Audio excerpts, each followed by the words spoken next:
I would say that there's hope. There's hope whether he wants to change or your spouse wants to change or not. You can be loved. You can be enough. You can be sought after and pursued and wanted. Okay. And if that's not happening in your relationship or marriage, you're responsible to make the change. First, help yourself. And if they want help, great. If they want to continue to drink in intimacy anorexia, you are powerless. Accept it and make decisions accordingly. But there's hope for you no matter what the other person chooses.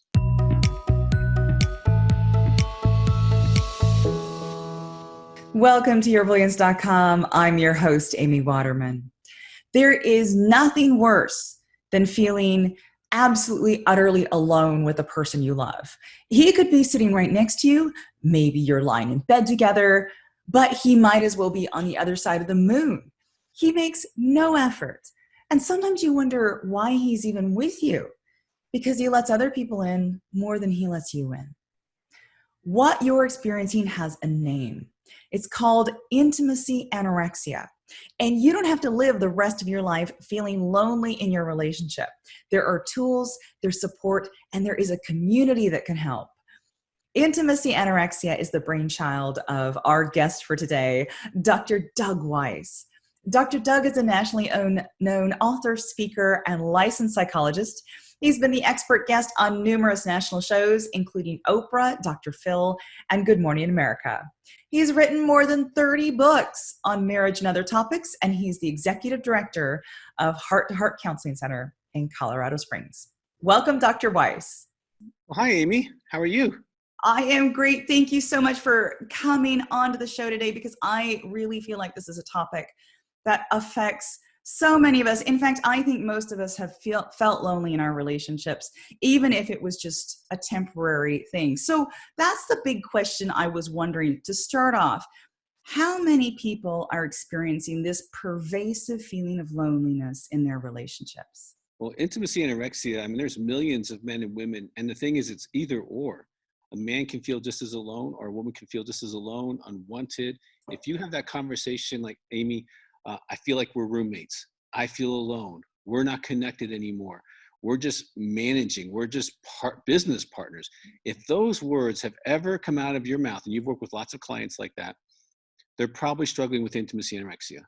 And the other person doesn't even know they have a problem. They don't know that they're creating distance on purpose. They don't know how they're sabotaging events in the marriage or in the relationship. It's very painful. So what is it like then? So if somebody feels occasionally lonely in their relationship, they think, well, this happens to everyone, versus this is a issue that requires looking at, what does it feel like then to be in that relationship with that person with intimacy anorexia? Sure. It feels like you're begging to be loved. It feels like you're unheard. It feels like you're unwanted. Even someone beautiful like you could be living with somebody and not be touched, not be pursued. If you ask for sex or intimacy, it's all you want to talk about. You can never be satisfied. They blame you. So here's the characteristics real quick. They blame you for all the problems in the relationship. They're too busy for you, but not for others. They withhold love, especially the way you want to be loved. If you want gifts, you don't get any. If you want celebration, you don't get it. If you want touch, you won't get it unless you have to pay for it. They withhold spiritually, emotionally. They won't talk about their feelings with you. They're critical. They have ongoing or ungrounded criticism of you. They have a negative narrative about you. You're there's something wrong with you, right? And oftentimes they will withhold sex, but it could be where they don't have sex at all, or they're not connected during sex. They're either in fantasy state or just kind of a neutral place. They're not engaged sexually. I know you write about pleasure. I've written a whole book on the power of pleasure. We would have so much in common. We could talk for hours. But you feel alone. You feel married and alone. That's the title of the partner book for intimacy anorexia, because that's what women and men have told me. Dr. Weiss, I feel married and alone. And that's how it feels. It feels like you're in a functionship but not a relationship. It feels like it's not organic. It feels like it has to take so much effort to be loved by this person. And we actually have a new DVD called Pain for Love. And if you're experiencing that, where you have to be in pain to be loved, you have to be saying, I'm going to divorce you. I'm out of here. I'm sleeping in another room. And then they show up for a few days. You're definitely living with intimacy anorexia. So that's what it feels like. It doesn't feel good. I mean, it feels painful for me to even say it. And I've heard it 10,000 times. Thing is, these people that we love weren't like that in the beginning. In the Oh, no, beginning, they no. showed up for us. What It's a bait happened? and switch. So here's what happens. They date normally. Okay, sex can be normal, fun. They can anticipate your needs, be there for you, buy the flowers, or write you the note, or send you a little sexy text. All that stuff could be happening because, see, in dating, there's no closed door. As soon as you get married, I can tell you, I've had hundreds of men and women tell me on the wedding night, they broke my heart. They didn't touch me. They didn't want me. They got too drunk. They stayed with their friends. On the wedding night, it changed. Now, sometimes it takes months or maybe even up to a year for it to really shift. But when it shifts, you can feel it. It's like you can go, yep, on that day, it stopped. And what you mean is their heart stopped connecting to you. They stopped being intentional towards you. They stopped seeing you. Because what happens is in dating, you're still kind of the object of pursuit. But once you're captured, now you're the object of disdain because now you're requiring all of them. See, marriage requires all of you: spiritual, emotional, financial, social, sexual, physical, chores, intuition. It requires all of your energy if you're going to be successful, right? And they don't want to give all. They don't mind giving some because as long as they're giving some in dating, they're still out. But when you require everything, now it's like, nope, I'm not coming out and playing. And then all of a sudden the dysfunction starts and you start thinking, what's happened? I thought I married this like really cool dude or girl. And, they like sex. They like to be with me. They thought I was, and now I can't do anything right. They're criticizing. I sleep too late. I sleep too early. I lost weight. I gain weight. It doesn't matter what I do. It seems like I'm on this treadmill. I will love you if, I will love you if. And it takes about 10 to 15 years for most men and women to figure out this game. Because they try to gain weight, lose weight, get the surgery, do this, be a better mom, clean the house better, make more money if it's a man, whatever it is. And they realize, I'm not going to be loved no matter what I do. And Amy, when they hit that place, that's usually when they're reaching out to someone like me. They go to intimacyanorexia.com. They're looking for, we have another one called sexless marriage. And there's like 8 reasons for the sexless marriage. And intimacy anorexia is really the primary one. But it's a lonely feeling. I know you've had clients cry and say, we're not having sex. I don't feel like they love me. They say they do. They'll give me the little peck on the head or, the cheek on the way out. Now in public, it's really cool. I get hugs. I get my hands held. I look like we're a romantic couple because for them, they're an object relationship. They have to look good. And as soon as, if you try to give them any kind of feedback, that's not exactly the best thought on that. Now you're Darth Vader. Okay. And they can shield you. They can shoot you. They can disregard you because you have no value because you move to object status. And once you move to object status, they can do anything. And I know you can resonate with what I'm talking about because you've heard it so many times. And this paradigm has helped people all over the world. We get emails from South Africa, from Europe, from Asia, from the Middle East, all the time. Like we saw one of your YouTubes on intimacy anorexia. I've been living like that for 25 years, Dr. Weiss. I didn't know there was a name for it. And I didn't know it was intentional, that they're intentionally doing this to me. And once they get that piece, it's like, they get a little angry. We do 3 and 5 day intensives in my office. And we have an anger block, okay? That thing gets used every Monday. Especially these ladies, they are lit. And the men too, because sometimes they're really good men. They're working hard, they're faithful, they're trying. And this woman won't give her heart to him, affection to him, sex with him, intimacy. She won't be his lover no matter how hard he tries. And conversely, if it's a woman, she's usually beautiful, smart, spiritual, hardworking. She'd be like you, A-type person. She's successful, she's smart. Most of my female clients are alpha females. They're very successful, very smart, very beautiful. They're the kind of girl you look at if she was in a restaurant, right? But they're untouched. They're unwanted. They're not praised. They're not celebrated. They're not encouraged. Okay, they're not pursued. Okay, and that feels very painful. I can see in your eyes. You know what I'm talking about. These women have a lot of pain. And so it's a real deal. I mean, we have people fly from all over the world to come see us every single week. We have, 50 support groups on the phone for men and women in this situation. So it's a massive issue. So thank you for bringing it to your audience, because there's a lot of women and some men who are struggling, who are struggling to figure out what the heck is going on in my marriage. It doesn't feel like a marriage, and no matter what I do, there's no variable. Now, if I say I'm out of here, they show up for a week, maybe 10 days. And that's what the pain for love is. And so here's the trick. The spouse, let's suppose it's you and you're married to Charles. I don't know. Are you married, Amy? No. Okay. All right. Well, if you were, his name's going to be Charles for the next few minutes. Okay. All right. And so you're in pain like 1 or 2 most of the time because you're not being connected to, you're trying to pursue, he's not giving you his heart. And then you get to like pain number 4. I'm out of here. I'm going to divorce you. Then he shows up for about a week or 10 days. Coffee in the morning. You might get gratuitous sex. You know, you might get a gratuitous note, but then it disappears again. And this goes on for years and decades, right?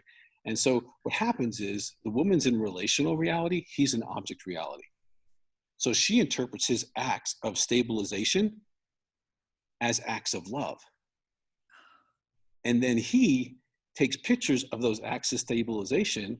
And when she says, I'm not feeling it, he goes, well, what about this picture? What about this picture? What about this picture? Even though the picture is 6 or 8 months old. And so this is where, like, especially women, because women tend to come from a relational perspective. They would never do this if they have a relational perspective. They don't get it. We actually have a video called Unstuck for them to get it, but it's kind of like that pain for love thing is constant. And when you break, they show up for a little bit, but you actually interpret it, you misinterpret it as love, and it's actually stabilization. And they're stabilizing the marriage and the image for them to look good. They're not trying to love you. They just have to show you symbolically that they do care so that you will shut up and go back to level 1 and 2 pain. So we have to talk about then what we do about this, because one of the things that we often do as women when this sort of dynamic happens in our relationship, we are told 2 things. The first thing we're told is that men don't like needy women. So there must be something in us that's triggering that behavior. Him Try harder and it's my fault. Yeah. And the second thing we're told is that this is a very old-fashioned, you have to make him chase you. Men like to be the pursuers. And so if he's pulling away, you've got to play the game to pull him back. Now you're shaking your head, and I'm so glad you're shaking your head. I want to know, what are women supposed to do? Well, they have to accept that they're powerless. Okay. They have to accept it's not about their beauty, their body, their sex, their age, the gray hair, the cellulite. There's not one variable you bring to the table that will make him love you, because he chose not to, and you can't make that choice for him. So that's really hard. Now, one of the hardest conversations I have, Amy, and I love what I do for a living. I love it. But the hardest day of my week is if I have to tell a woman she's not loved. And accept it. Believe the behavior, don't believe the words.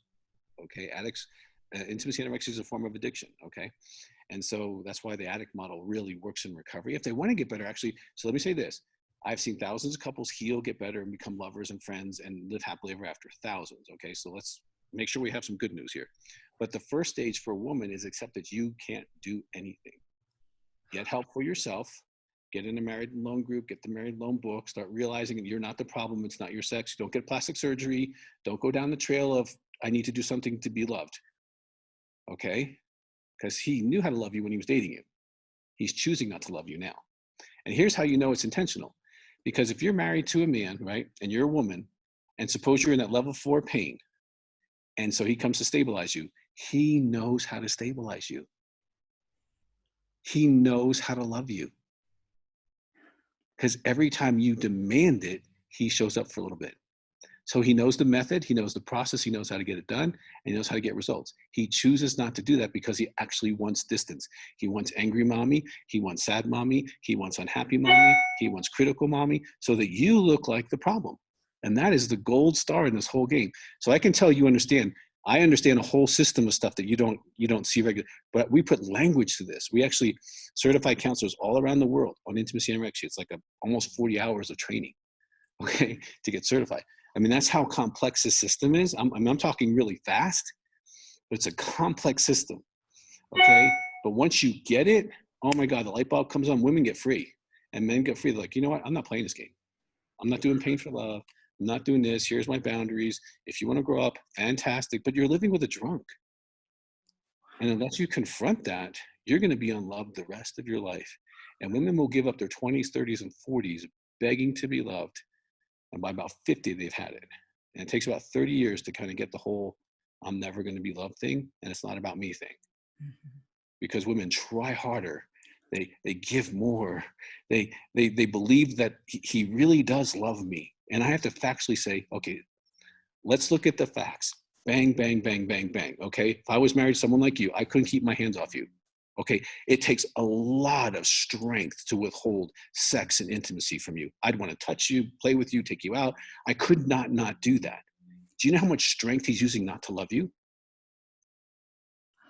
And they go, oh my gosh, I never thought about that. And let's go through the rest of the things. Okay. And yeah. It's really hard. It's so hard, especially when there's young kids involved, or they're business owners, or they're in ministry or spiritual service together. It can get really complex. And so I have to ask you, because we all wonder this, why is he like that? okay, the causes of intimacy anorexia, let's do that. Sexual abuse.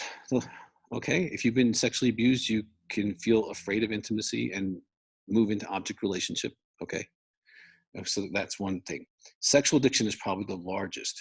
The porn, the sexual fantasy, the sexual reinforcement we get through masturbation attaches us to an object world. Well, that object never says anything negative, always adores us, never has their own needs, never has their own feelings, and is able to let us have sex and shut up. I mean, there's so many negative things that happen there. So when you're with a real person, they're like, no, could you try this? I would like that. Like if you have a need in sex, you are totally toast, because they don't even have the wiring for you having a voice.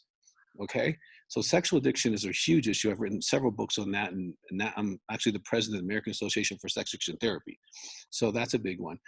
Cross-gender attachment issues. So if it's a man, mom wasn't available, mom died, they were divorced, she was bipolar, borderline, crazy. She was in intimacy anorexic herself. She couldn't get her heart to him. So he felt managed, and he has no expectation of being loved organically. So he doesn't know what to do with that. The wiring's not there. Now that can be fixed. And then there's also poor role model neglect, oftentimes in the marriage that they were born in. There's that intimacy anorexia stuff. There's nothing. Now there could be schizoid personality disorder. That's a possibility. But the attachment wasn't there. So those are the causes. And there's hope. I mean, I have people here this week, they're getting better. I mean, it's great. They're already loving each other, and it's only Thursday, and they're in a totally different place than when they were on Monday, where the wife's like, I don't know if I can stay married to him. Now she's like, I don't know if I can not be married to him. So if somebody listening to this right now is saying, okay, I got to do something, what is my next step, Dr. Weiss? What would you say? I would say, like anything, get information. So get the Intimacy Anorexia book, or watch a download, or go on YouTube, just type in Intimacy Anorexia, you'll find us. Make sure that fits. If it fits, then get the married and loan stuff if you're the spouse, and then get into a phone appointment with a woman if you're a woman. Talk about a little bit how to present this, and then have him watch the Intimacy Anorexia DVD if it's a man. And if he reacts to that in a very negative way, you're not going to win. Start taking care of yourself, start managing it, start accepting that you're not loved. If he responds to, oh my gosh, that's me, then get him help, get him the materials, get him in group, or come and do an intensive. That is the fastest way to expedite the process, because we can get to the truth. Because sometimes, like if he's a sex addict, he's cheated. He's done stuff that he's not proud of. So he can't trust you because he has a lie. Well, we do polygraphs. We get rid of lies really quickly here, and it really helps. Fantastic. Now, for those of you watching, if you want to see if intimacy anorexia describes what you're experiencing in your relationship, Dr. Weiss actually has a free quiz on his website that you can take, and it also leads you to more resources to explore if you want to know more. So if you want to take the quiz, we have a link for you. Just go to yourbrilliance.org/intimacy. That's yourbrilliance.org/intimacy. Thank you so much, Dr. Weiss, for coming onto the show. And I wondered if you had any last message you would like to leave our viewers with. Well, first of all, thank you, Amy, for opening your heart and your time and your business to have this conversation. And I can tell you're an amazing woman, so thank you. But I would say that there's hope. There's hope whether he wants to change or your spouse wants to change or not. You can be loved. You can be enough. You can be sought after and pursued and wanted. Okay. And if that's not happening in your relationship or marriage, you're responsible to make the change. First, help yourself. And if they want help, great. If they want to continue to drink in intimacy anorexia, you are powerless. Accept it. and make decisions accordingly. But there's hope for you no matter what the other person chooses. That's what I would say. Thank you so much. And thank you out there for watching. Now, did you have any aha moments while watching this interview? If so, share them with us in the comments. And for more interviews like these, make sure to subscribe to Your Brilliance TV here on YouTube. And then come on over to yourbrilliance.com for more tips and insights on how you can live your most brilliant life. See you next time.